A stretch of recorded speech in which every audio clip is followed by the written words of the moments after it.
Flock, what's going on? We are live here on Sunday, October 13th. It is 4:56 Eastern in the late afternoon, and this is a victory post-game live stream inside the vault. Baltimore improves to 4-2, Sarah, with a 30-23 victory over the up-and-coming team. Maybe a little bit of humble pie on their way back down south to the D.C. area. The Ravens beat the Washington Commanders. Welcome inside the vault for a post-game live stream. I'm Bobby Trossett, as always, joined alongside Sarah Ellison. This is brought to you by our friends at GEHA. That's Government Employees Health Association, and we're glad you're here. Sarah, this was, just another offensively dominant statement from a team that has their Mariano Rivera, and they've got two of them. They've got two closers. We saw Derek put on his king-like performance yet again when it mattered most. Derek finishes with 24 carries for 132 yards to go along with 2 touchdowns. Lamar contributes through the air back-to-back weeks, 20 of 26, efficient as all heck, 323 receiving yards, a touchdown. He did have a pick. He was sacked twice, and he finishes with a quarterback rating of 114.7. But before we get into the nuance, 4 straight wins after that 0-2 start. 4 straight wins. Bobby, I saw that you tweeted mid-game that there didn't seem to be, a ton of energy, and that I agree, and I think that was a good sign. I think that the way the pregame talk was going down, the statements that, everybody was talking about that the Commanders could make, the Ravens slammed the door shut on those potential opportunities for the Commanders. They were not going to be used to make statements for them.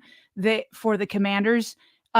Instead, the Ravens very calmly, as you said, there was not a lot of energy because the Ravens didn't need to bring a lot of energy. It was the Commanders that needed it with the way people were talking was their regular season Super Bowl, right? And so the Ravens were like, we don't even need to get that far up because we're the heavyweights. And to be honest, Bobby, if it wasn't for a pass that went off the hands to Mark Andrews and was intercepted and a weird miss-snap from Tyler Linderbaum, I don't even think this game would have been closer. Yeah, it was one score, but the score felt closer than it was. The Ravens said, nah, this still isn't a rivalry. You guys are on the up and up. Much respect. Jaden Daniels, new ownership, new coach. They're turning things around for sure. But there's levels to this. And you're not on the Ravens level yet, this is no rivalry. First super chat of the late afternoon comes from Diesel Doctor, who says, great game. I saved the receipts, and I'm letting Commanders fans hear it, flock around, and find out. Sarah, Baltimore absolutely dominated this game in a couple different categories. You have to look at time of possession. 36 minutes and 8 seconds the Ravens possessed the football for. And let me just do this before we do that. Let me just get a couple different procedural things out of the way. Thank you. 36 minutes and 8 seconds, 23 minutes and 52 seconds for Washington. I mean, this is just a Todd Monken specialty. The designed runs, the drives of 93 and 94 yards respectively. The fact that Lamar is it 21 or 22? Has that been updated yet? 20. It's and 1. I think he's 22 and 1. Yeah, 22 and 1 against NFC opponents. It's hard to believe that Daniel Jones and the New York Giants remain the only team a couple of years ago to have beaten Lamar Jackson's Ravens in this era. So that dominance continues. They're getting contributions from receivers. Mark Andrews showed up. It was great to see him hit the end zone. Tony Romo, who was calling the game for the CBS telecast, literally said 2 plays before Mark Andrews caught the ball, Sarah, that he is essentially, paraphrasing here, taking a back seat in this offense. And all of a sudden, you see 89 contribute. He finishes with 3 receptions for 66 yards, a touchdown. He was targeted 4 times. You mentioned he was a part of that interception to begin with on that opening drive. But at the same time, it's nice to see things come full circle for him because he had really taken a back seat from a selflessness standpoint this year and have been doing the things that don't necessarily show up or get the limelight. Yeah, but really the story of the game, right, which is what was going into it, was Lamar Jackson and Jaden Daniels.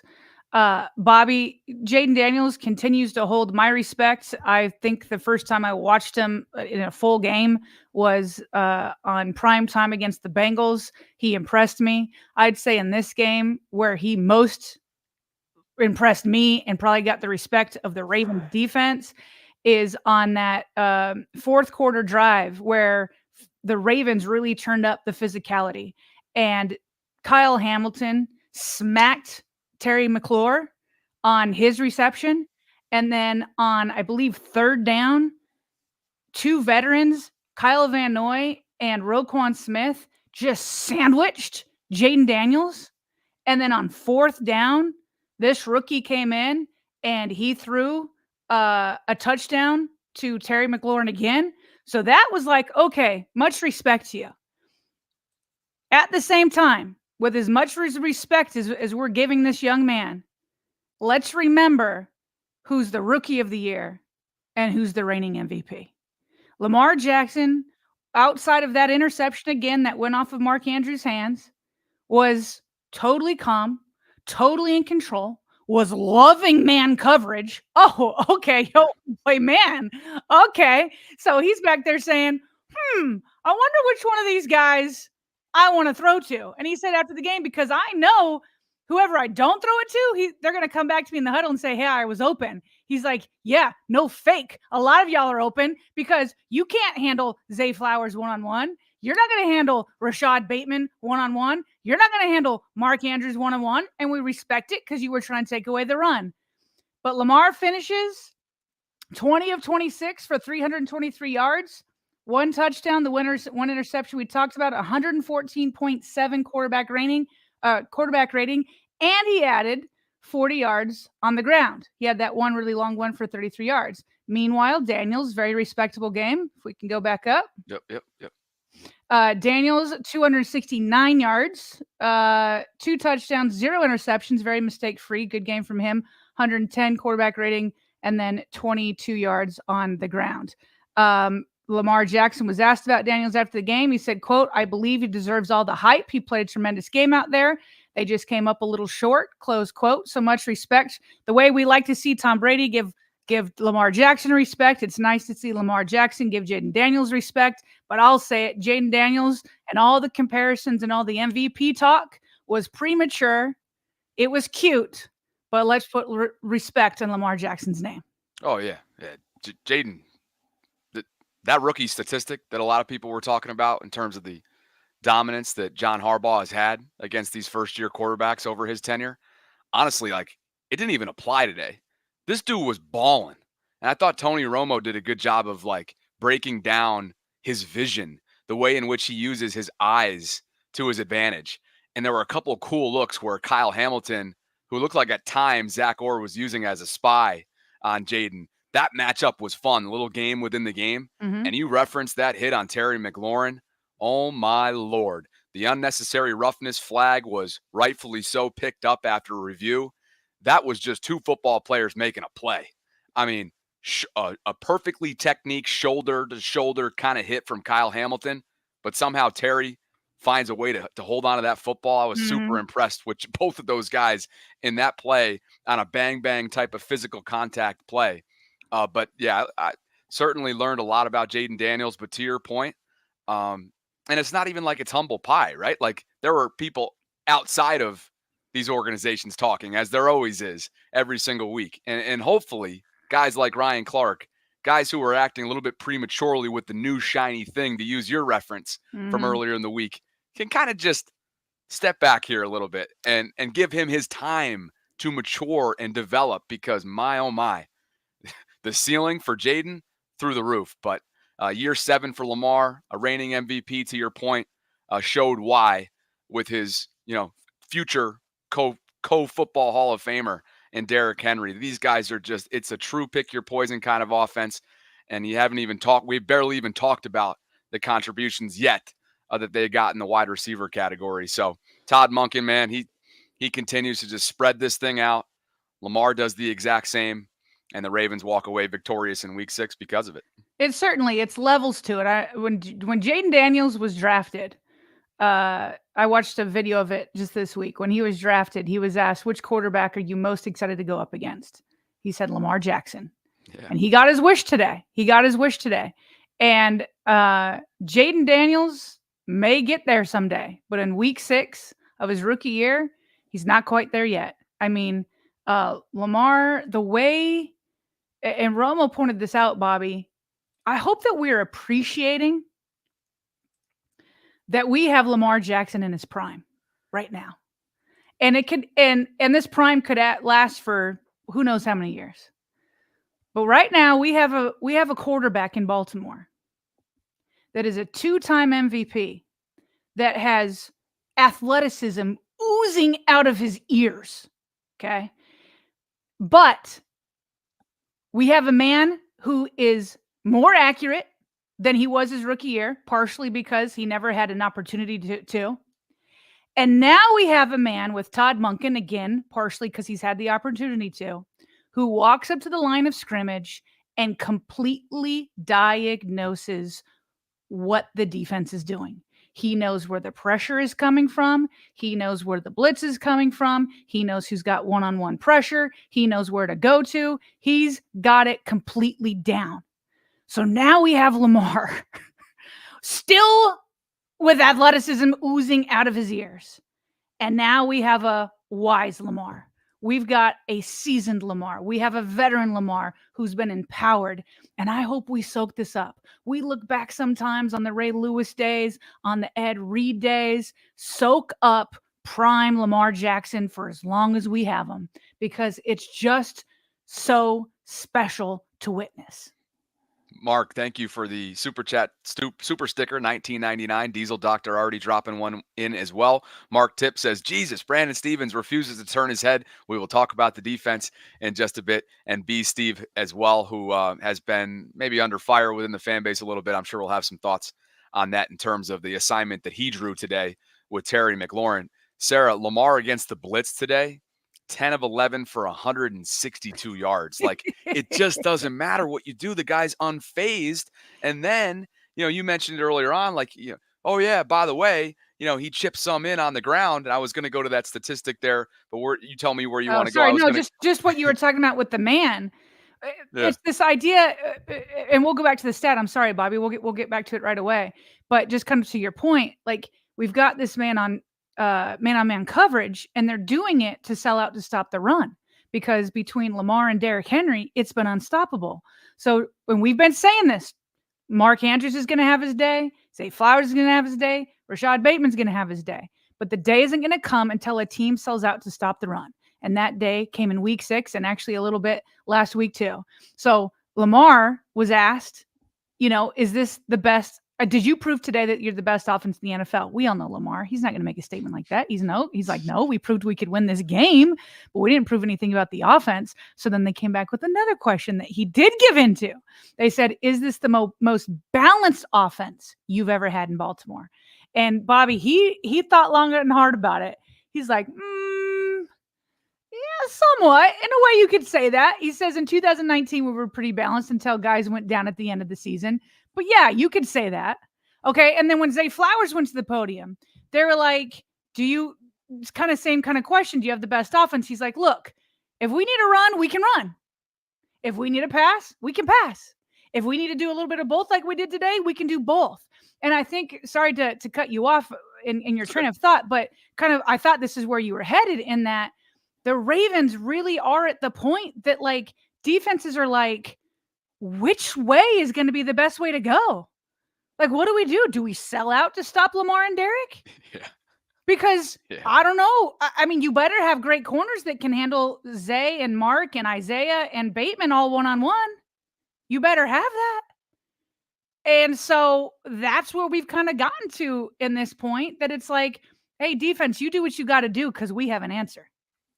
Can you believe that Todd Monken for back-to-back weeks, what became finishing drives, finishing plays, demoralizing calls, pitches to Derrick Henry, back-to-back weeks, basically shuts down the game, 51 yards in Cincinnati in overtime. And then what was it in the fourth quarter? Was it 27 yards? I think he had a long of 27 today, so I assume that was the one. But man, talk about demoralizing. And then to your point, on the Lamar side, here he goes, chipping away at Michael Vick's all-time record in terms of rushing yards by a quarterback in NFL history. Today, he passed the great Cam Newton. And here he is, Michael Vick, 6,109 total rushing yards by a quarterback. He did so in 143 games. Sarah, it's been 92 games for Lamar, and he is closing in on Michael Vick. And at this rate, he will surpass him at some point this season. Absolutely. I mean, Cam Newton, he passed Cam, and Cam did his in 148 games. It's insane. Lamar's done it in 92. And I hope Ravens fans will retweet these stats and brag about them. I don't know if brag's the right word, but tout it high and low, because when somebody comes back and says, yeah, you have a running back at quarterback, and it's like, oh, well, just so you know, my running back is outperforming your quarterback. So what are we doing here? What are we really doing here? There should be absolute celebration that in 92 games, Lamar Jackson is number 2 all time in rushing yards from a quarterback, because it plays into this pick your poison offense. Like, Bobby, like, Derrick Henry is the king for a reason, but you better believe life is even better in Baltimore. For the king. Like, you better believe life is real good running next to this man who's a historic running quarterback. And I'll get to the offensive line later, because I want to give them their flowers too. Utterly historic. Just that's historic. And it wasn't just him, as we've mentioned. Zay Flowers with a ridiculous first half. He finishes with 9 receptions for 134 yards. We'll have more specifics on him. We've already mentioned the numbers as well of the 1-2 punch, the Shaq Kobe, if you will, for King Henry and Lamar. Before we continue the conversation, today's live stream and every single one of our post-game live streams is brought to you by our friends at GEHA, and that is Government Employees Health Association. And by the way, let's just do this. We have a good bunch of you in here on this early evening, over 2,500 to be exact, over 1,000 in the YouTube space. Thank you guys for being here. Please like the video if you're enjoying the show. Subscribe to the channel if you haven't already done so, and hit that notification bell so you can be notified of when we're dropping our daily live content. GEHA says, hey, Ravens flock, a new season is upon us, and that means another amazing season for the city of Baltimore. While your favorite team plans their future, the Government Employees Health Association, otherwise known as GEHA, can help you plan for yours. GEHA has offered medical and dental benefits for more than 87 years, and they are designed to meet the needs of federal employees and retirees, military retirees, and their families. And with over 2 million members and counting, GEHA continues to serve those members and families who serve all of us every single day. GEHA is a proud partner of the Baltimore Ravens, and they provide health and dental benefits for federal employees, which they've been doing since 1937. To learn more, you can visit GEHA.com/RavensVault. That is our new unique link that we have available to you. It is a pinned comment. It is also in the show notes below, and you can see that I'm scrolling through the site right now. Super easy to navigate, real clean looking. And again, we just wanted to say a huge thank you and give a big shout out to our friends at GEHA who make these post-game live streams available to you and available for us to give to you. Where next, partner? Well, we still have Lamar Jackson numbers to kind of dive into here, which is kind of crazy. We know he was 20 for 26, 365 total yards. So he had yet another game where he's closing in on 400.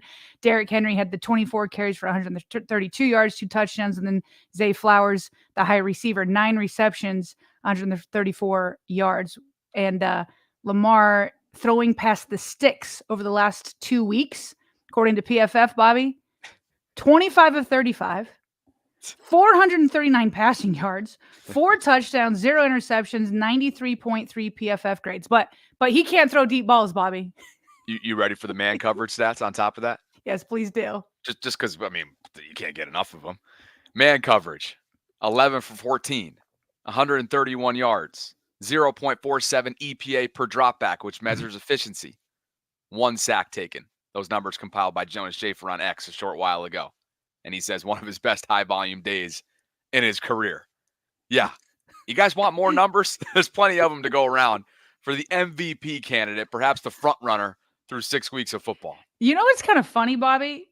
Even though it didn't really show up in this game, I was wondering if Washington could kind of buck the trend a little bit in terms of NFC teams. As we pointed out earlier, he's now 22-1 as a starter against the NFC. Okay, so Sarah, I is that a thought, demoralizing stat, or is that a demoralizing stat for that conference? I mean, Are I you guess you kidding got to me? sign a former Ravens defensive coordinator to try to figure it out. Somebody who's seen him day in and day out. But I thought, okay, well, everybody's talking about Jaden Daniels being another dual threat quarterback, and he is. He didn't really do it much today. Partially, I think, because the Ravens defense goes up against the best dual threat of all time. And that's not hyperbole. Like I'm serious about that. Even Michael Vick says that Lamar Jackson is better than him. So that's not hyperbole. So maybe because it was the Ravens defense, I thought we might see a little bit more running from Jaden. But just to give a little context, they did lose their starting running back in Brian Robinson. There we was go. out all week. He was out all week, and he was out during this game. So maybe that hurts them a little bit. But also, I think the Ravens defense just know how to practice and play against a dual threat quarterback. But on the flip side, I thought, well, they have this Commanders defense goes against a guy who can be pretty slippery. He's no Lamar, but he can be pretty slippery. So they've at least practiced the technique, the fundamentals, the strategies, the coaching notes on how to contain. And again, Lamar didn't have to run for much. He had that one long one. Great blocking, by the way, from Justice Hill, Mark Andrews, and one Daniel Fa'alele to spring him for the one long one. But 33 yards. But so my theory was, okay, maybe this one NFC team could at least slow him down. And Lamar was like, okay, cool, but I'll just go through the air. like whatever you want to do, I'll just figure out a different way to punish you. Yeah. Yeah. I think Justice Hill deserves a ton of love when it comes to the stuff away from the ball, right, that you referenced. The blitz pickups. I mean, the guy was doing the dirty work all day long. And should we get to the receivers now individually wise? Yeah, let's do it. Let's start with Mark Andrews, because it was we could go to Zay, but why not Mark Andrews, since it was like a breakout day for him this season? Right. And because, as you see on the screen here, for those of you on YouTube, 41 career receiving touchdowns for number 89, who's been around for a while, but who's been quiet this year in terms of what we've become accustomed to seeing production-wise. That ties a franchise record previously held by Todd Heap, who I texted today when his Did record. you really? I did. I was trying to get a message from, because he's a Be More Around Town guy, so he'll come in and we have a good relationship. And obviously, you and I have had him on the show as a result of that relationship. And I go, all records are meant to be broken. How you feeling? No response from Todd Heap. Sorry, Todd. I'll have to give him some love. He could be tomorrow. busy. We don't know if it's because he's of course. like always happy for fellow Ravens to break his record. But yeah, that's funny. That's funny. The big thing is that Mark, has been so quiet all year long in terms of the being a focal point in this offense, as he has been in the past. And as Lamar said post-game, he literally said what we always say, and that there's only one football to go around. And Mark was kind of jabbing at him. Lamar said that you have it right here. Lamar said it was dope to get Mark in the end zone. He laughed, saying that Mark was mad at him, and he was mad at himself last week when he should have hit for a touchdown in Cincinnati. Ryan Mink talking about the press conference, but good to have 89 back involved. And again, it's a well-deserved, because how many guys would have made stinks about not being involved the way that Mark, at least directly wise. He's always involved indirectly, but now today it kind of came full circle for him directly. Yeah, well, just to put one little note on this that was from Ryan Mink here, is Lamar was like, Mark Andrews was mad at me because he underthrew him last week for a touchdown. He goes, he never told me he was mad at me. He goes, but I could tell, so it's not like Mark even put up a stink at that point. You know what I mean? Yeah. And how can he? I mean, this is the ultimate team sport. And sometimes you got each other's back, and sometimes you both make mistakes. So last week, Lamar underthrew him.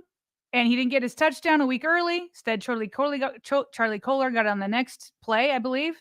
But then this week, while the ball was a little bit out in front of Mark, it was still a catchable ball. It hit both of his hands. It ricocheted off, and then Lamar Jackson got only his second interception of the week. So these guys have been together since they were both drafted in the same draft in 2018. And so you're not going to see them throwing each other under the bus. Here's a screen grab of the ball going off Mark Andrews' hands, and their defender was in the right place at the right time. Jamison Hensley noted from ESPN stats that Lamar Jackson's second interception on a dropped pass this season ties with Deshaun Watson for the most in the NFL. So Jackson's other interception was in week 2 against the Raiders on a Rashad Bateman drop in the third quarter. So his 2 interceptions are not from bad decisions or terrible throws. They're coming off of drops. Yep. And like, that's exactly what you want to see. He's just playing for the most part. Well, I'm saying this after he had those 2 bungled snaps, right? But when it comes to his throwing, he's been mostly mistake-free. Which is hard to, yeah, it's hard to believe that the mistakes are only coming from these. I mean, actually, it's not hard to believe. This is what Lamar's becoming within the confines of this offense. Let's get to some super chats before we get to Zay Flowers, who had a historic day. Lil X Nation says the way Lamar is using his legs right now is what Steve Young was hoping for. 3-time MVP is definitely on the table. Former professional bowler Joe Jenkins says, go Raiders, beat the Squealers. That'll give us a full game lead in the division. The Browns fell apart like dollar store underwear. The jury's still out on Cincy. We will look around the AFC North. I hadn't heard that reference before. That is funny. I don't know. I don't think I've ever had dollar store underwear, Bobby. I don't know how those. I was going to say, who the heck's going to the dollar store for underwear? But hey, to each their own. And we will look at the AFC North, as we always do, on the tail end of this live stream. Ephraim says, enjoy Henry while we have him. This offense should be unstoppable. The defense bent, but did not break today. Pease, referring to Dean Pease, calmed the storm. Good game from Harbs as well. Dre Dog, as always. What's up, Dre? Lamar needs to average just 44 rushing yards per game to pass Michael Vick for that all-time record. Simply amazing. Alex, there's only room for one team in Maryland. Send the Commanders to Audi Field, which is, remember, FedEx is in Landover, Maryland. Audi is technically in, I believe, Southwest DC, if I'm not mistaken. Charlene says, waiting for the Baker Mayfield versus Lamar discussions. We will have at least a preliminary discussion of Tampa, Baltimore, which is Monday Night Football next week. Again, at the tail end of the show, Baker Mayfield put up some points today, as did the Buccaneers as well. Zay Flowers, shall we? Yeah, let's do it. Zay Flowers. Really, whoops, I did the wrong button there.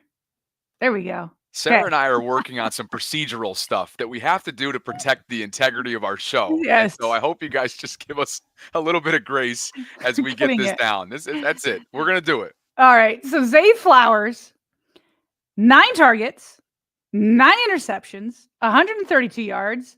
Too bad that he didn't get any touchdowns. He kept moving the ball. And then Derrick Henry keeps getting it to close it in the red zone, right? So Derrick Henry gets to, just because he's so automatic in the red zone, why wouldn't you? But what's crazy about this with Zay Flowers, Bobby, is all 9 of those receptions came in the first half. He was a beast. He was a beast, Bobby. It was the most receptions in any half in team history.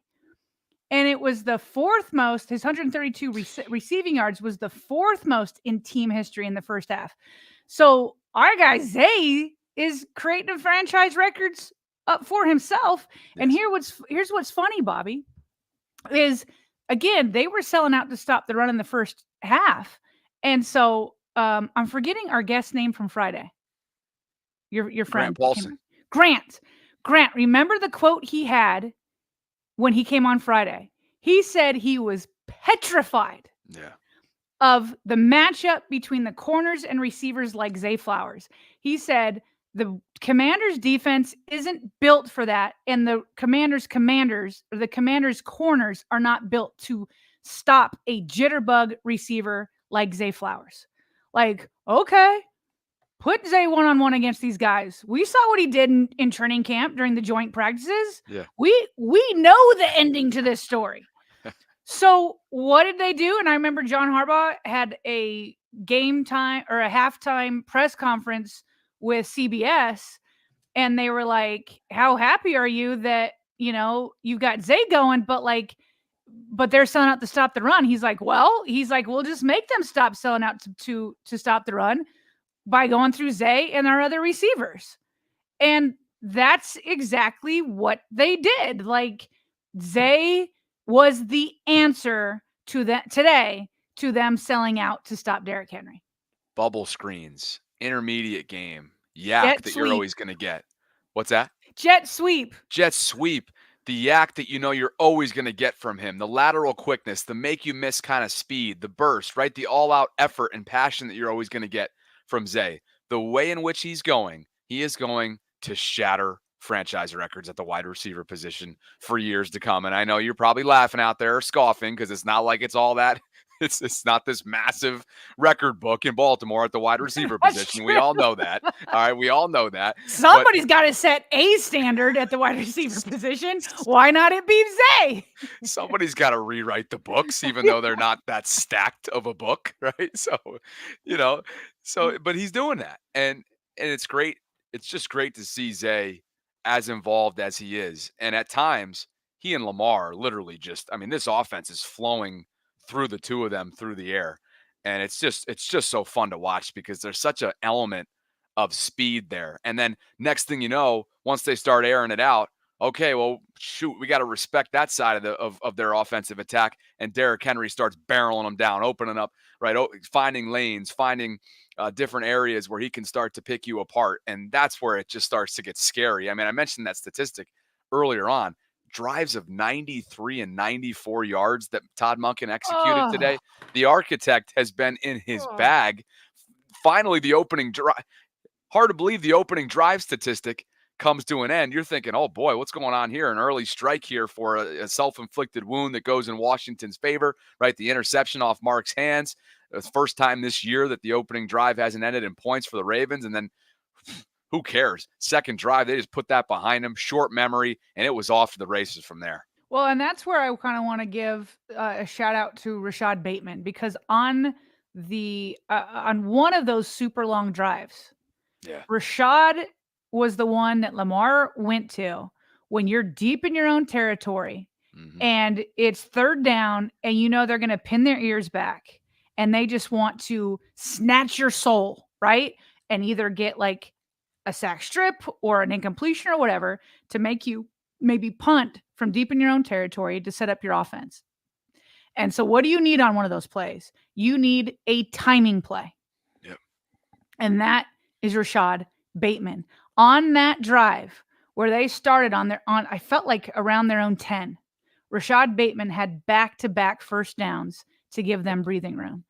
And he finished four receptions for 71 yards. I saw a question earlier in the live chat. Well, why did they stop going to Zay Flowers in the second half? Because we saw all 9 of those receptions for 132 yards came in the first half. I need to go back and see the all 22, but my guess is they finally gave their guys some help.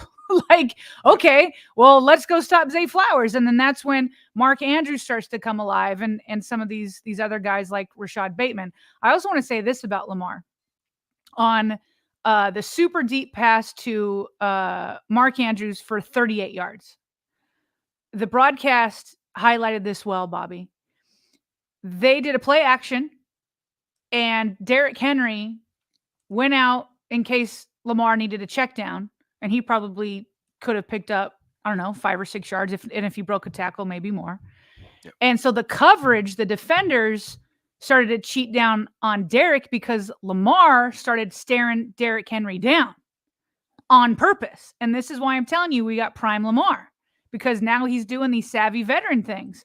I'm going to keep my eyes on Derrick Henry and act like I'm going to check down, and whoop, last minute, I'm going to go 38 yards to Mark Andrews, And it's just like, just dealing. He's just dealing out there. And it was nice to see him spread it around to 6 different targets 3 of which had 60 or more yards. Beautiful day. I was going to say that this only works if you got a room full of selfless dudes. And there has been virtually no talking this year outside of a Zay Flowers retweet after the Vegas loss. There has been virtually nothing. No noise, no criticism internally, right? No outbursts, nothing. That is a testament to what they've built here. And I'm sure more than anything else, it's a testament to what they believe they have in front of them. And there seems to be a collective belief. And it really feels like they're about to go. They already are on a run right now. They've ripped off 4 straight games. But it feels like there's a run to be had right now. And they're out of the gauntlet, as we've discussed. Every single game through 6 weeks now has been heavily intriguing, heavily discussed from a national standpoint. Yeah. And here they are with another national game coming up. Tampa Bay, Baker Mayfield, Monday Night Football in Week 7. And this is how good, starting from Monken to Lamar to Derrick Henry, the offensive line, everybody. Ken McCusick put out a fantastic stat heading into this game. This is before the game. He showed that since Isaiah Likely's toe came down just out of bounds in Week 1, the Ravens had not been stopped by any opposing defense in the red zone. They had averaged 6.5 points per red zone drive, and both field goals had extenuating circumstances. So he showed every single time the Ravens were in the red zone versus Las Vegas, Dallas, Buffalo, Cincinnati, just a score almost every single time, mostly touchdowns, 2 field goals. Now, they almost continue that today. I believe that interception was in the red zone. Is that correct, Bobby? That first one? I think were they inside I think that's what snapped it. I'd have to look it up. But I'm pretty sure that's the only one, because every other time they were in the red zone, I bet I can find this somewhat quickly, because if you go over to possessions here, the interception was at, it didn't show me. Just show me where it began. Let's see here. Lamar passed short, left intended for Andrews, intercepted by Sanistrell at Washington's 13. The answer is yes. Yeah, okay. So that's what snapped it. It was that little, ricochet off of his hands. Yep. But I'm pretty sure the rest of the way, the Ravens kept scoring inside the red zone again, whether it was like a field goal or a touchdown. And it's like, that's where you want to live. Here's what's funny is, so like after the game, Lamar Jackson was asked, hey, with Derrick Henry there, do you always feel confident when you get inside the red zone? And this is the most you're going to get out of Lamar, because he's never going to put down his pass running backs. He's like, well, I'm always confident. But to answer your question, yes. Like having Derrick does lift my confidence a little bit more. It's a pretty nice battering ram weapon to have once we hit the red zone. No kidding. No kidding. I mean, and then that kind of, leads you into talking a little bit about, we got to talk defense here. Should we just throw a couple notes in for the offensive line before we shift gears to the defensive phase? I mean, yes. This line, while certainly not error-free early, settled in. Roger Rosengarten had a tough start to this game. Linderbaum had a tough start to this game. I believe McCary had an early penalty, but they just settled in. And there were, look at this. I mean, thank you for pulling this up as I'm trying to figure out the word for the world that Derrick Henry's living in right now. Because a few things come to mind. Open highway. Right. This is open lane, open highway, clean living. And is that Daniel? Is that Daniel yes, to Derrick's it is, left? Sir. I'm glad you noticed that. Yes, it is. You want to know why? Because it's easy to spot a 6'8" guard, okay? It's easy to spot Daniel Fa'alele opening up green grass for Derrick. Sarah, Derrick at the end of the week went on the Dan Patrick Show. And Dan asked him, you have scored 100 career touchdowns. Mm-hmm. Which one's your favorite? My man told him the next one. Well, guess what? He had 2 favorites today then. His 101st and his 102nd. And all he's thinking about is his 103rd coming off today. And that's the type of animal that's in Baltimore's backfield. Life is good. Life is good for Derrick Henry. As I said before, part of it's because you're running next to Lamar Jackson and you see this defense constantly being like, who do I take? Who do I take? And then I remember there was one option where Lamar reads it really well. Yeah. The Commanders, went straight. I think it was like 3rd and 2. And they went and sold out for Derrick Henry. And why wouldn't you? And Lamar saw it though, and he's like, whoop, keeps the ball and gets the first down himself beyond the 2 yards that was needed. So then you got that, but then you got this right here again.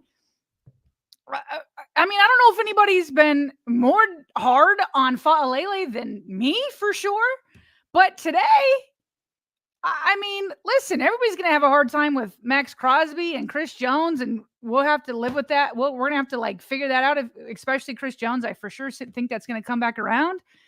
But look at this man. Look at, like you said, it's easy. Like Fa'alele, that's Patrick Ricard over on the screen's left-hand side. Roger Rosengarten totally has his man screened off. And I believe is that Linderbaum?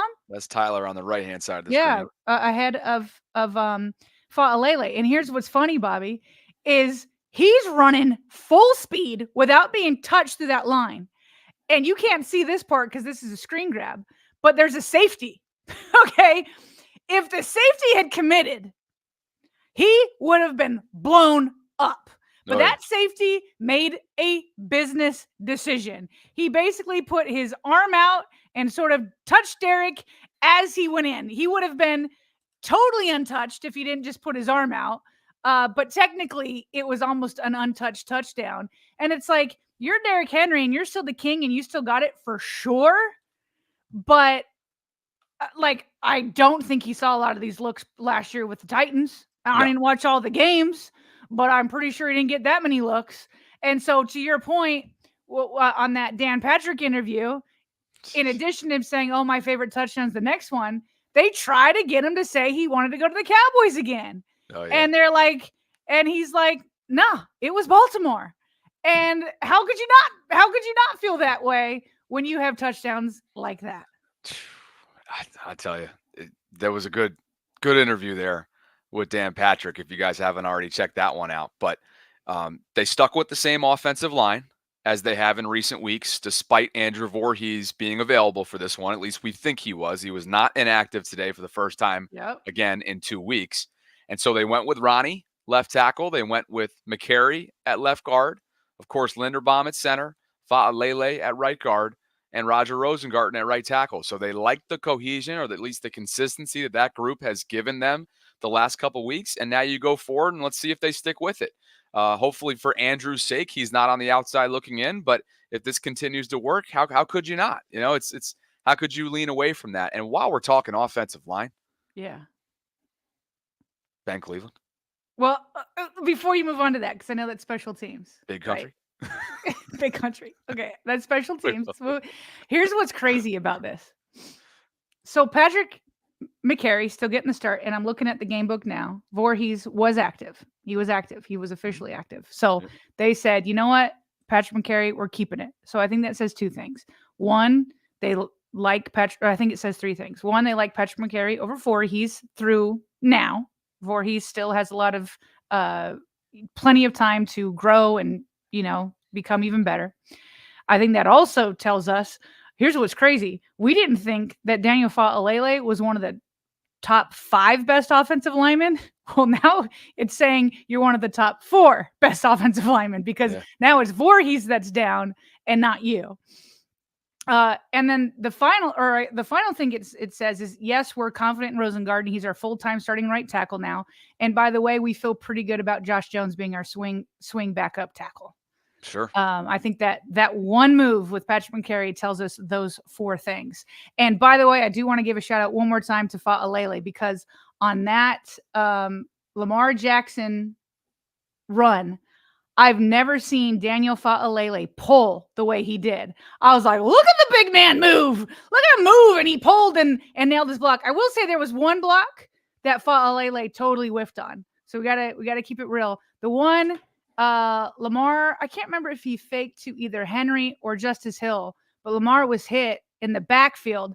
And he read it correctly because the defensive lineman that he was reading to know whether to hand it off or not, he read it correctly that he would have blown up the running back if he had handed off to go right. But it's just that when Lamar went left, Fa'alele had missed his block to the left and blew up Lamar. So that was the one block that I saw during the game live that he missed, but he certainly made up for it in many other ways. What if I told you that Ben Cleveland was a part of the special teams unit at the end of the first half on coverage? And let's do this. So Ben Cleveland, according to PFF, hadn't played a snap on the field goal extra point block teams until last week. I love the way Jonas framed this. He's now 1 for 2 in his career in terms of what they're all trying to do, and that is block the football.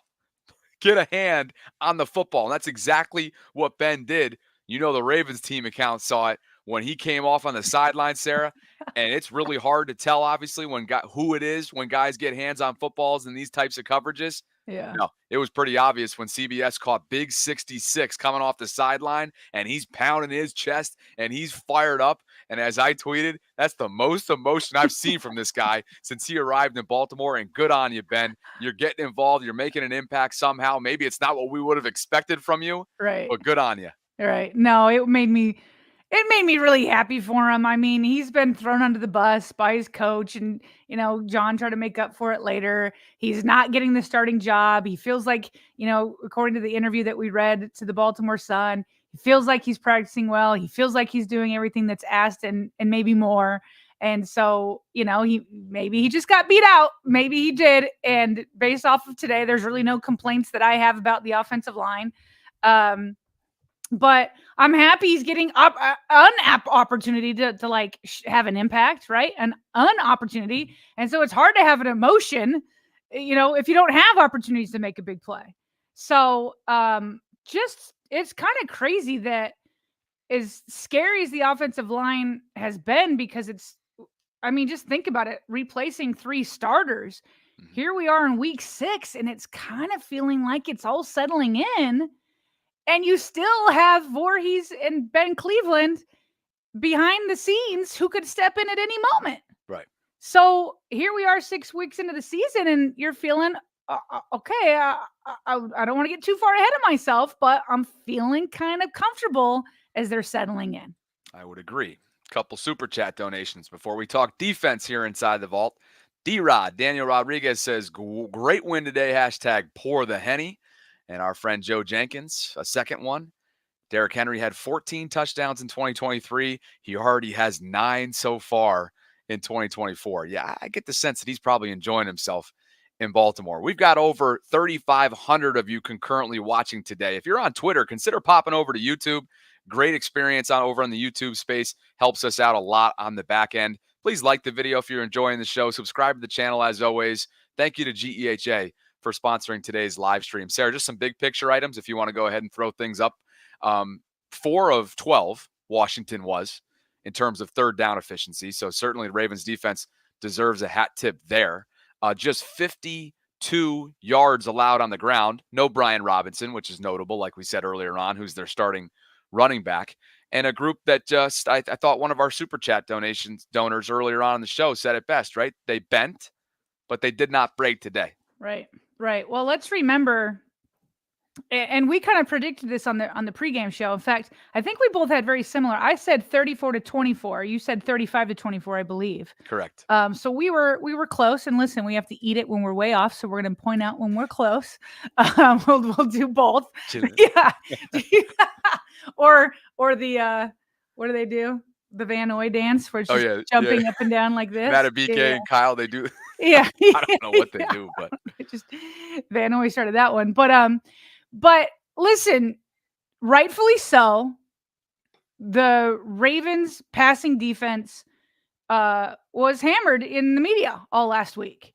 And, you know, they allowed Joe Burrow to cook them. He was cutting them. He was filleting them. All of that. And then all they heard all week is after that, well, here comes Jaden Daniels, this rookie sensation who is leading a Commander's offense that is number 1 in scoring across the league. Not in their division, not in the conference, across the league. Even beating out the Ravens, who were number 2 in points per game. So they had to hear it all week long, including from us. Yeah. And rightfully so. And while Jaden Daniels and Terry McLaurin, they had their moments for sure. And like I said at the top of the show, where they got the most respect for me was after that one drive where the defense tried to like pummel them, and they came back on that fourth down touchdown. But in the end, they indeed contained this offense that was number 1 in scoring coming in. Yeah. So they deserve their flowers. Again, they had some of their moments, but if you had told me before the game started that the defense would hold the Commanders to 23 points, I was going to be like, okay, Ravens win. Yeah. And that's for sure what happened. Do you mind if we reference that 4th and goal conversion there with Brandon Stephens and Terry McLaurin first? Because I feel like that garnered a lot of attention, deservedly so. And Brandon, who has been picked on in recent weeks within the fan base, I'm not saying that this part of the fan base is wrong in terms of the critique about his eyes and his vision when balls are in the air. Oftentimes his back is turned. He's very, very sticky though, so you have to give him that. But here's the screenshot. Here's the pylon camera. Okay, first of all, it was a glorious day, as you saw on the TV. Beautiful. Here in Columbus. Baltimore was unbelievably glorious today.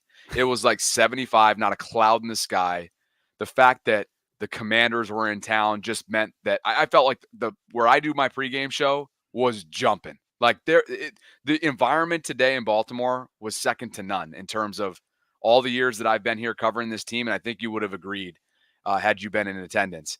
But this right here from Terry McLaurin on 4th and goal, got to have it, right? Got to have it to get it to one possession. Jaden Daniels puts this ball where Brandon just could not do anything. This was perfect execution, just better offense, really good defense, better offense. And as I tweeted, I can't knock Brandon Stephens for this specific play. No. There's other ones where we can nitpick and we can critique, but this right here is just better offense. And he looked savvy and veteran-like as a quarterback thrower in the corner of the end zone here. Bobby, if we had the full video, we would see he had his arm in there. Yeah. Like there was a possibility he could have knocked the ball loose. I mean, Terry McLaurin, like sometimes you just have to tip your cap. And this is a throw that Jaden Daniels made right after he was sandwiched by Roquan Smith and Kyle Van Noy on 3rd down at the goal line the play before. And then they had a flag and then they got moved back.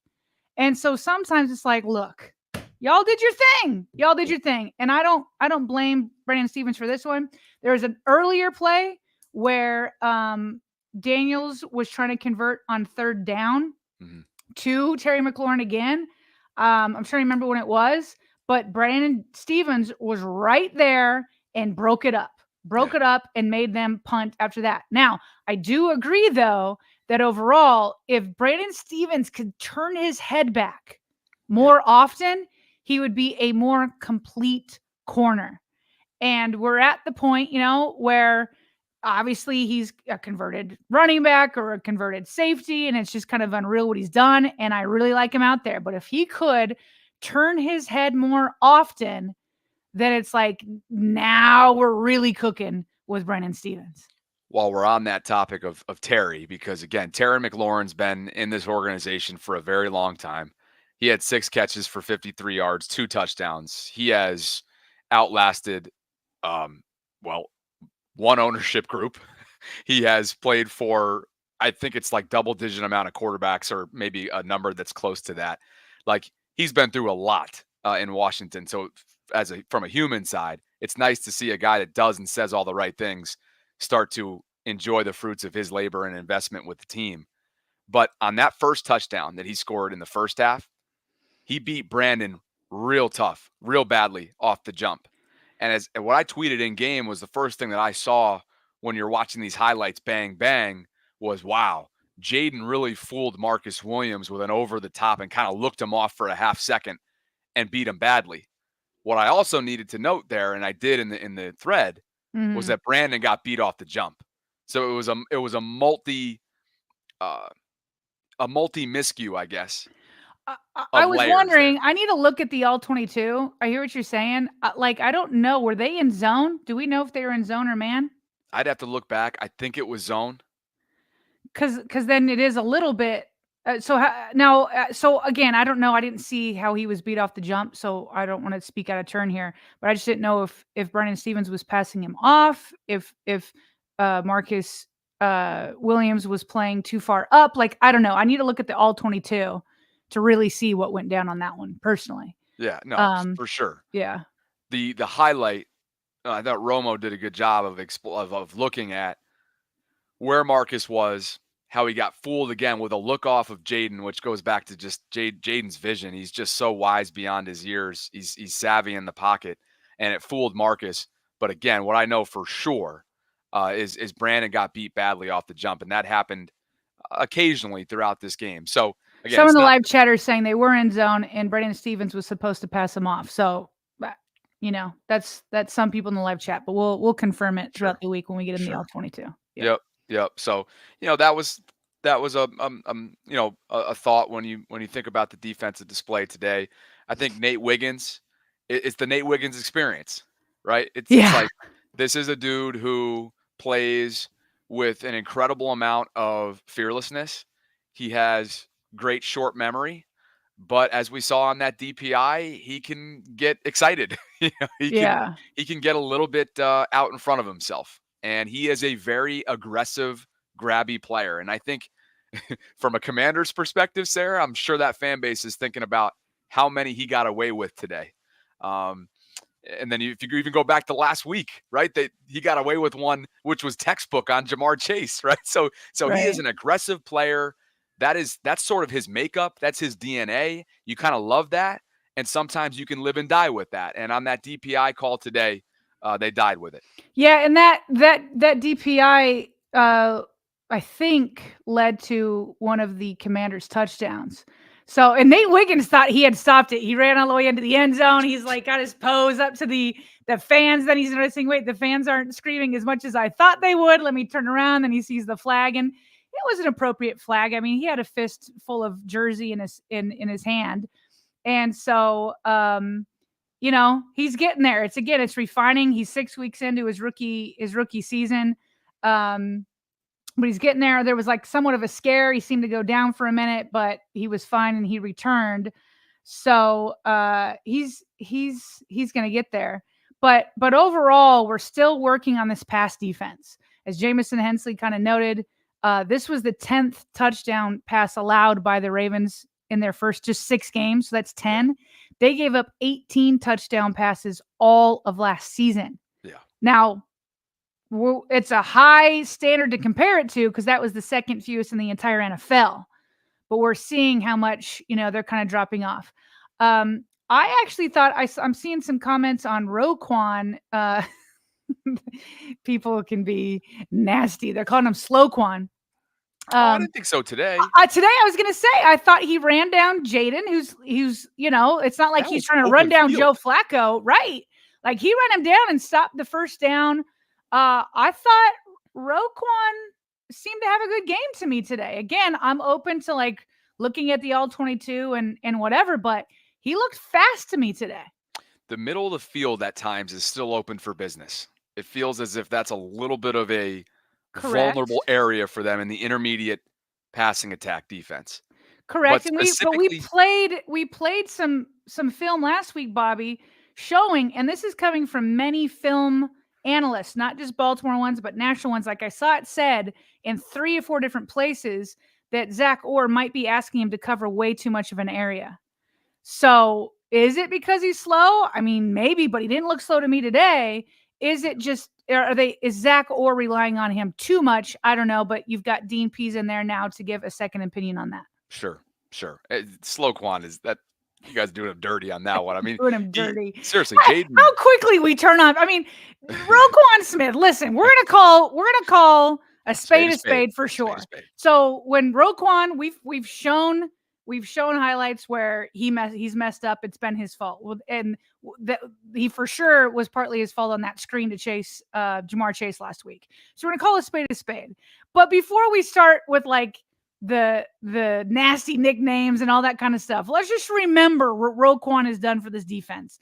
Literally from the moment Eric DeCosta traded for him, this defense has been turned around. Yeah. And him and PQ, probably the best duo, maybe second, but probably one linebacker duo.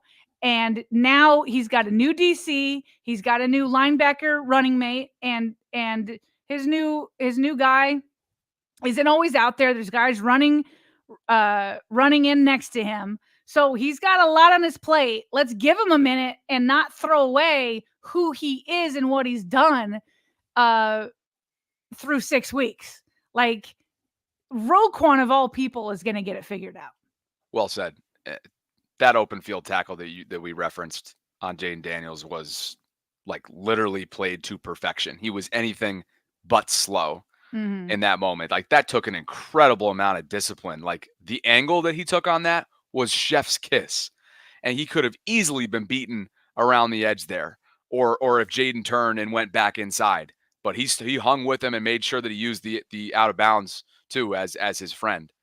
Let's get to some super chats here. We have more defensive notes to get through today. We're coming up on that 4,000 concurrent number, guys. If you could get us there, we would really appreciate it. Things that you can do to help us get to that number: like the video, subscribe, leave a comment. All these things can obviously help from a discoverability standpoint.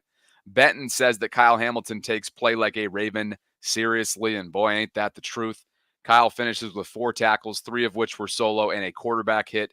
He had an unbelievable hit stick on Terry McLaurin that we've already referenced. It was initially called on the field in one of those bang play type things where it's just hard from a judgment standpoint as an official. Unnecessary roughness. That flag was picked up, rightfully so, but just a football play right there. One by Kyle to put that kind of clean hit on Terry, and one by Terry to hold on to that football, Sarah, because he's sustained a blow from Kyle, and 14 is just all over the field. He continues to be. Julian Chambers says, Commanders fans were talking all week, and like Sarah said, quote, we didn't really care. Just another game for us. Did you say it's their Super Bowl? It was their regular season Super Bowl, the way people were talking. Yeah. Thanks, Bobby. And the way oh my gosh. Oh, I think I did this. I can't remember. Oh, no, I did it before our show on Friday. But I put up a simple stat last week of the Commanders' 4 wins have come against opponents with a combined 6-14 record. And then I listed out the 4 teams they beat, all with losing records. When I tell you that the Commanders fan base was in my mentions yelling at me, and Bobby, they're in there again today, because my takeaways on Twitter are what I've said here today, which is that, listen, this isn't a rivalry. Much respect to the turnaround they've begun, and with the way that their trajectory is they're going to get there. But today in week 6, it's levels to it. You're not with the heavyweights yet. You're not, and it's not a rivalry. And all the talk about, if Jaden Daniels outduels Lamar, he's going to be the front runner for MVP. Like, this is like, who's going to run this town? These hype videos, And so, I'm calling it how I'm seeing it today. And so I've ticked off Commanders Nation or whatever they call it, because they are in my mentions, but it is what it is. And I still have a ton of respect for this franchise since this year and all the changes. The new franchise under the new ownership, with a new head coach, with a new talent evaluators, and a new quarterback. So I have respect for this new franchise, and they're trending up, but they're not there yet. And they were acting like it was like, maybe it was the media more than the team, for sure, and some of their fans on Twitter, but they acted like this was their regular season Super Bowl and the statements they wanted to make. And so I just had to say the Ravens made a few statements of their own, which is that you're not on our level yet. It's not a rivalry yet. And all the pregame talk was cute. Appreciate the super chat there, Jewel. Other defensive notes. Travis Jones is a problem. This dude clogs up space. He's a run stuffer specialist, and the guy's coming into his own in year 3. He sacked Jaden Daniels. It was a covered sack on 3rd down. As Jameson noted on Twitter, he had nowhere to throw. Sarah, this is a guy that starting to garner some national attention. He finishes with 4 tackles, 3 of which were solo. that sack that I just referenced, 2 tackles for loss, and a quarterback hit. So you talk about guys that are sort of developing within the system, hanging around, maybe a slow start in terms of the limelight or the production, the stuff that shows up on the stat sheet is first and second year. Year 3, starting to flourish. Yeah, no, definitely trending up. It was his first NFL sack, and as I tweeted, it's not going to be his last. He is trending up in a big, big way. A big dude trending up in a big way. And it was so nice to see him and Matabike, Matabike coming over to help him finish the sack and then celebrating together, meeting in the middle to celebrate. But I thought many of the rush ends did well. I thought Owe did well. He drew, it was kind of weak though. He drew a holding. I don't. If I was a Commanders fan, I would have been mad at that penalty. But listen, we've been on the wrong end of some penalties before, so we'll take it where we can. Kyle Van Noy, I thought had a great game. Tavius Robinson, while he didn't show up too much in the stats, but they, like I said earlier, like they did it. They know they practice every day against Lamar. They know how to contain somebody like Daniels to not allow him to escape. And I've seen Daniels do damage when he escapes, just as Lamar does it. And so they made it to where that couldn't happen.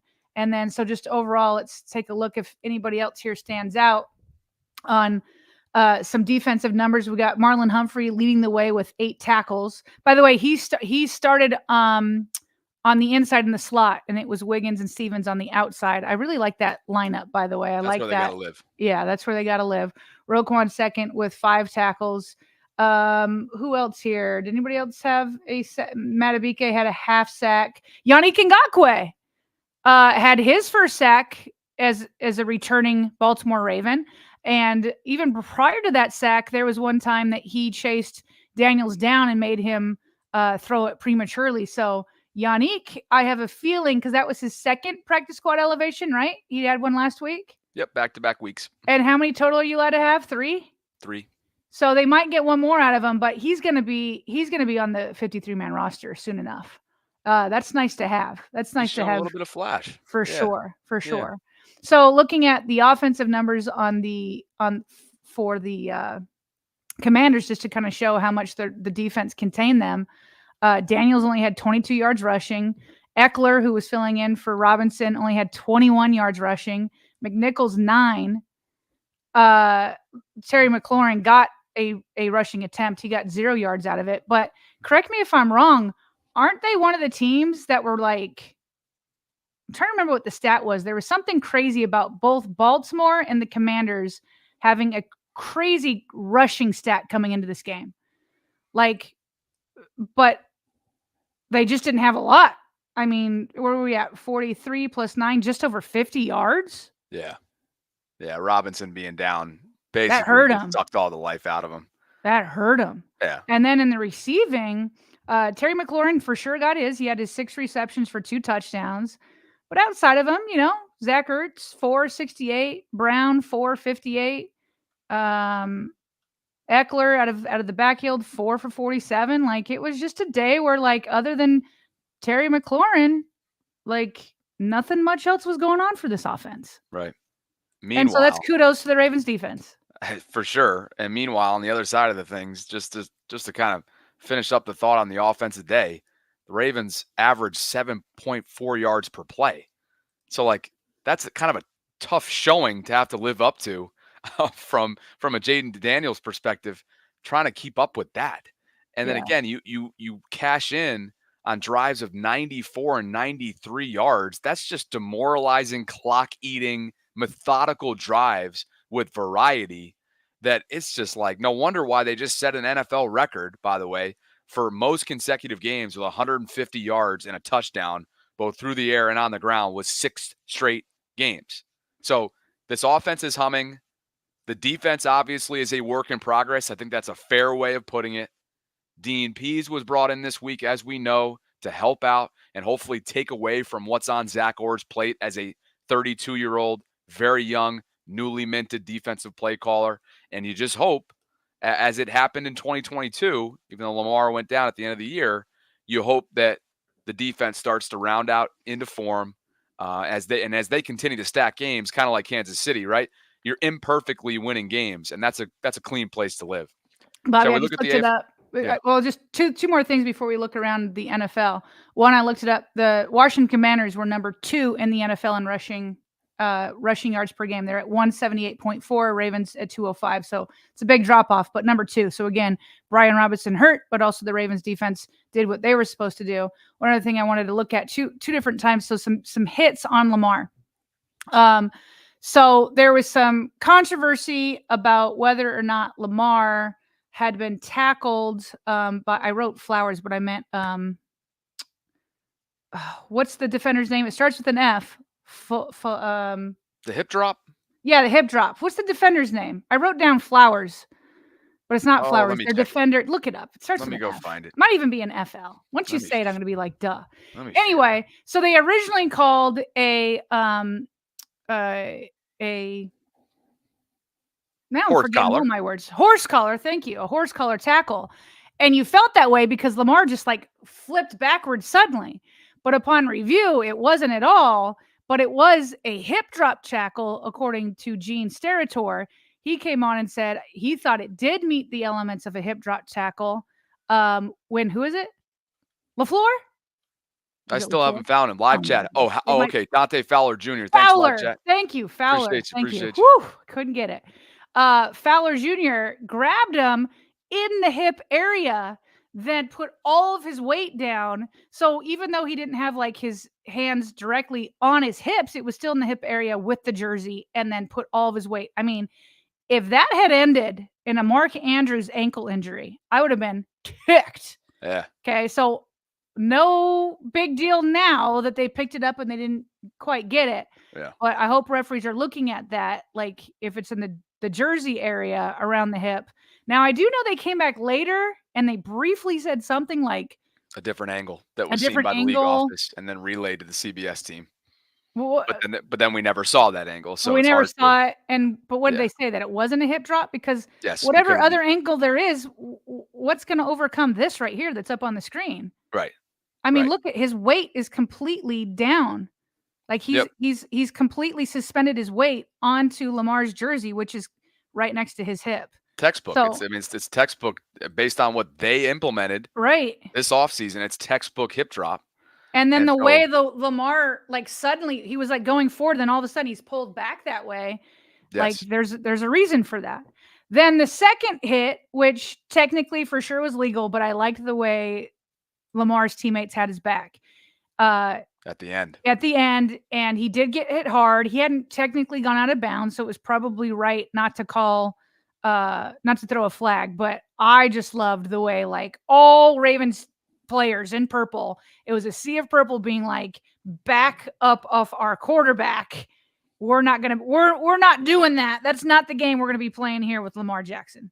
Yeah, no, that was one of those ones where it's like, all right, technically, and it's Jeremy Chin, by the way. He's catching some strays online right now. The commander who hit Lamar. Technically, again, he was in bounds. He was heading towards being out of bounds, and Chin laid some good wood there. And obviously, we all saw what ensued, right? Somewhat of a bloodbath there towards the end of the game. But those are those plays that you wonder if it's the Mahomes of the world, if it's the other elites around the league, are they getting that call?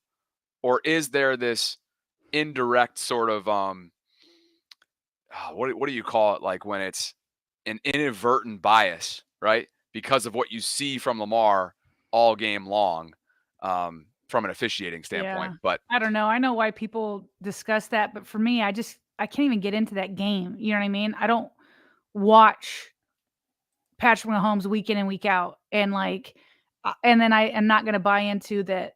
The NFL is mandating to referees that they do or don't give them calls. So I totally get the conversation. I just can't definitively say, yeah, somebody else would get that call. All I can do is say on this play, I'm watching it. Lamar was in bounds, so I get why they didn't throw the flag, but I like how the team responded. Fair enough. We hit the number. We've got over 4,000 concurrents with us. Yeah. We appreciate you guys for being here. If you're on Twitter, again, consider coming over to the YouTube space. Really helps us out. It's an easy watch. And by the way, on YouTube, we've got almost 1,100 of you concurrently watching, but not even 400 likes yet. So if you can hit that button, give us a half second of your time, it really, really helps out from a discoverability standpoint on the back end of YouTube.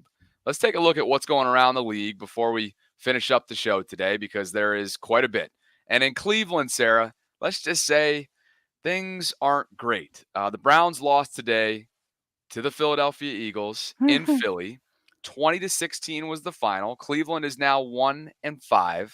And I saw an insane statistic. At one point, 3 hours ago, at the time of this live stream, 6:11 Eastern tonight, the Browns were 0 for 26 on their last 26 third down tries with Deshaun Watson under center. Oh, say that again? At one point this afternoon, Yeah. the Browns were 0 for their last 26 on third down with Deshaun Watson at the helm. 0 for 26. That's You'd think that you'd have to get lucky at some point during the 26, right? Like they say, a broken clock is right twice a day. That's more than 24 hours. Wow. So you have at least 2 in there. That is like historically That's bad. rough. And the Browns are playing historically poorly. They are now, again, 1-5 through 6 weeks of football, and they are looking at a lost season if they don't turn things around. In terms of Cincinnati, they will be tonight's game, primetime, against the New York Giants. That is a 8:20 kickoff. And Steelers and Raiders are currently underway in the third quarter. Pittsburgh is up significantly, pouring it on to Vegas 22-7. So we'll have to. Oh, they'll finish that out. They've been hey, we just want to be close until like we throw a dagger in your back in the fourth quarter. Yeah. And so it's hard to come back on Pittsburgh with that defense when they're playing with the lead. That's tough to come back on. For sure. John Harbaugh's postgame press conference was abruptly interrupted by head of public relations Chad Steele, and we were all kind of wondering why. It seemed like he was rushed off, and as that's happening, Twitter is in an uproar because Jim Harbaugh, head coach of the Los Angeles Chargers, of course, was being walked off by medical staff to go to the locker room, and then went into the blue tent. Yeah. So with an illness, luckily, and that game is going on as we speak as well. LA is pouring it on to Denver right now, and in Broncos country, 23-0 at the time of this live stream. But Jim returned to the game, so that's good news. Okay. But that was the reason why John was immediately rushed from the podium to give him an update on what was, I'm sure at that time, a big question mark about his brother. Yeah, it was really an interesting moment. Like Chad was just like, guys, everybody stop. We need John. And then John looks over and he's like surprised. He's like, oh, okay. That's kind of like scary when you get like a phone call or I need to talk to you, and you're like, is everybody okay? Like, is everybody okay? So it's good news that he returned. We don't know what the illness was? No, and I immediately start thinking about his parents, just their old age and whatnot. So I was glad that it was, Jim's okay. Everything seems to be fine. Right. He's back on the sideline. His Chargers are pouring it on right now in Denver. Right. So that is that. How about the next And we'll team? get John tomorrow, by the way. Like I think it was fine. It wasn't a big loss today. I'll say that. And whatever questions the media still had, they'll get tomorrow. Week 7 will be Monday Night Football in Tampa Bay. And the Buccaneers are now 4-2. Bucs put up 51 today. And they put up a 50 burger on the New Orleans Saints, who dropped to 2-4. They are struggling. Derek Carr is out with an oblique injury for, I think, multiple weeks. Baker lit up the stat sheet, but he also, how about this? You put up 51 points and you throw 3 interceptions. That is an insane offensive day. 24 of 36, 325 yards, 4 touchdowns, 3 picks. He was sacked once and a quarterback rating of 97.6. They had 277 rushing yards. Sean Tucker led the way with 136 of those. Bucky Irving chipped in 81. Sterling Shepard, a 31. Baker had 29 himself. Chris Godwin had a 100-plus receiving yard day at wide receiver. So they poured it on. They destroyed the Saints. And now the stage is set, Sarah, for a little Monday Night Football battle coming up in Week 7. Yeah, that'll be fun. And to the live or super chat person's point, like, looking forward to the Baker and Lamar conversation. Baker, one of many quarterbacks that's kind of resurrecting his career after Cleveland kind of threw him out. So happy for him, but we don't want to be happy for him on Monday night. So Hopefully the Ravens see it's going to be another challenge for the Ravens defense. It's just going to be yet another challenge. And then I just noticed Cincinnati. Maybe you said this. Cincinnati's playing tonight against the Giants. I think tonight is going to be Cincinnati's first win of the season. Second win of the season. My bad. Yep. I think this is where they're going to start turning around their season a little bit. They've got some winnable games. Giants, Philly, I think, is one of them. A few others. So I think this is where Cincinnati keeps themselves in the conversation in the AFC North. I would agree. I think they're going to go on a little bit of a run here. So, and the schedule certainly allows for it, as you just referenced. So, Yep. Well, great show, guys. Almost an hour and a half worth of content. Over 4,000 concurrents still with us. If you could like the video, subscribe to the channel, do all those things that help us out on the back end, we would really, really appreciate it. I think we piped through all of our super chats, so appreciate you guys for being here as always. We will have a Monday, of course, 12 noon lunch hour live stream as we do all weekdays, Monday through Friday. I want to say a special shout out to somebody who was right next to me and had a medical emergency today, Sarah, actually at BMore Around Town, and had to be carted out of the tailgate and sent to one of the local hospitals via ambulance. I didn't get her name. She's a young Ravens fan. She was wearing a number 20 Ed Reed jersey, and I just hope and pray that everything was okay. It was a very scary moment. I decided to actually end my pregame show early because of it. Yikes. Didn't feel like it was kind of felt a little weird with that happening right off to my right. So she was conscious when I saw her leave. But those of you within the Ravens community, obviously, if you could just maybe slip in a prayer there tonight before your heads hit the pillow, hopefully everything's going okay there. But yeah, great show, partner. And let's here comes week 7. Here comes week 7. It'll be fun to dig into the film this week, see what the reaction is from the national media, who is really building it up. And it wasn't a bad game. It was a good game, but the Ravens controlled it from start to finish, even when they had their own little hiccups. So Ravens moved to what? 4-2? 4-2.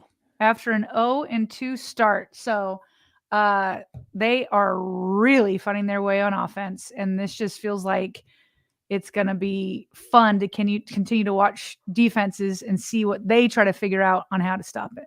It's wheels up from here. Blake and Greg, this is your monthly shout out because of the support that you give us through Patreon. We really appreciate you both. Thank you for being a part of the Patreon community here inside the vault.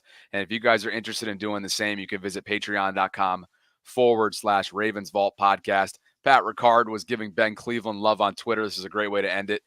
Pat says, Ben Cleveland with a field goal block with a laughy emoji, and Big Country quote tweets him and says, kind of cool, really.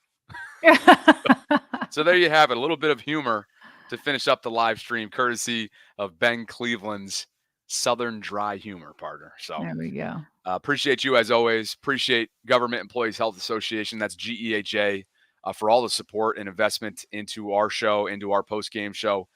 We appreciate them, obviously, and all of you guys. So with that, have a fantastic rest of your weekends. Enjoy Sunday Night Football. Let's see what Cincy does. And we will catch up with you for our 12 noon Monday Ravens Lunch Hour live stream. Catch up with you then, partner. Always good to see you. And thanks to all of you. Drop that like on the way out. Subscribe to the channel. Hit that notification bell. All the good things. And we'll catch up with you on Monday.